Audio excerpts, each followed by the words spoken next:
السلام علیکم ورحمۃ اللہ۔ بچوں، آئیے آج ارکان ایمان کے بارے میں جانتے ہیں، جنہیں انگریزی میں پلرس آف ایمان کہتے ہیں۔ آپ نے 5 پلرس آف اسلام تو پڑھے ہی ہوں گے: کلمہ، نماز، روزہ، حج اور زکوٰۃ۔ یہ اسلام کے ارکان ہیں۔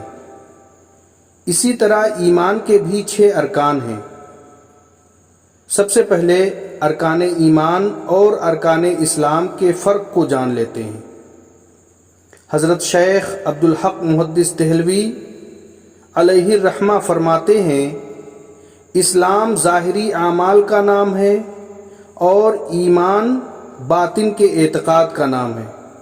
یعنی پلرس آف اسلام ظاہری اعمال کو کہتے ہیں اور پلرس آف ایمان اعتقاد باطن کا نام ہے۔ حقیقت میں اسلام اور اس کے ارکان ایمان کا نتیجہ اور اس کی فرع ہیں۔ ایمان اور اس کے مجموعے کا نام دین ہے۔ ارکان ایمان 6 ہیں۔ رسول اللہ صلی اللہ علیہ وسلم نے ارشاد فرمایا، ایمان یہ ہے کہ تو اللہ تعالی، اس کے فرشتوں، اس کی کتابوں، اس کے رسولوں، روز آخرت اور تقدیر پر کہ اچھی ہو یا بری ہو اللہ کی طرف سے ہے ایمان لائے۔ اس کو اور تفصیل سے جاننے کے لیے مسلم شریف کی بہت ہی مشہور و معروف حدیث پاک پڑھتے ہیں، جسے حدیث جبریل کے نام سے جانا جاتا ہے۔ حضرت عمر بن خطاب رضی اللہ تعالی عنہ نے فرمایا کہ ایک دن ہم رسول خدا صلی اللہ علیہ وسلم کی خدمت میں حاضر تھے کہ اچانک ایک شخص حاضر ہوا جس کے کپڑے بہت سفید تھے اور بال نہایت سیاہ۔ نہ اس شخص پر سفر کا کوئی نشان تھا اور نہ ہم میں سے کوئی اسے پہچانتا تھا، یہاں تک کہ وہ حضور صلی اللہ علیہ وسلم کے سامنے بیٹھ گیا اور 2 زانو ہو کر اپنے گھٹنے حضور صلی اللہ علیہ وسلم کے گھٹنے سے ملا دیے اور اپنے دونوں ہاتھ اپنی رانوں پر رکھ لیے اور عرض کیا، اے محمد صلی اللہ علیہ وسلم، مجھ کو اسلام کی حقیقت کے بارے میں آگاہ فرمائیے۔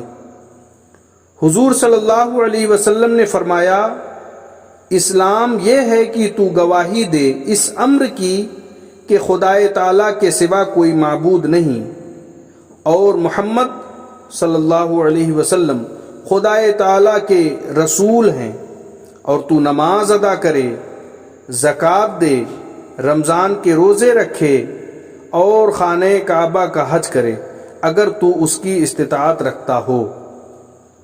اس شخص نے یہ سن کر کہا، آپ نے سچ فرمایا۔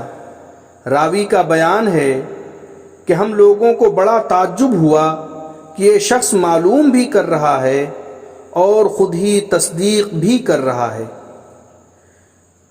پھر اس نے پوچھا، ایمان کی حقیقت بیان کریے۔ آپ نے فرمایا، ایمان یہ ہے کہ تو خدائے تعالیٰ اور اس کے فرشتوں اور اس کی کتابوں اور اس کے رسولوں اور قیامت کے دن پر یقین رکھے اور تقدیر کی بھلائی اور برائی کو دل سے مانے۔ مذکورہ حدیث جبریل سے ہمیں معلوم ہو گیا کہ اسلام کے ارکان 5 اور ایمان کے ارکان 6 ہیں۔ آخر میں ایک بار پھر ارکان ایمان گناتے ہوئے اپنی بات ختم کروں گا۔ اللہ تعالیٰ پر ایمان لانا، اس کے فرشتوں پر ایمان لانا، اس کی کتابوں پر ایمان لانا، اس کے رسولوں پر ایمان لانا، آخرت کے دن پر ایمان لانا اور اچھی بری تقدیر پر ایمان لانا، یہ تمام باتیں ارکان ایمان سے ہیں جن کو ایمان مفصل میں بھی بیان کیا گیا ہے۔ اللہ تعالیٰ سے دعا ہے کہ اپنے حبیب کے صدقے ہمارے اور آپ کے علم و عمل میں برکت عطا فرمائے۔ آمین۔ خدا حافظ۔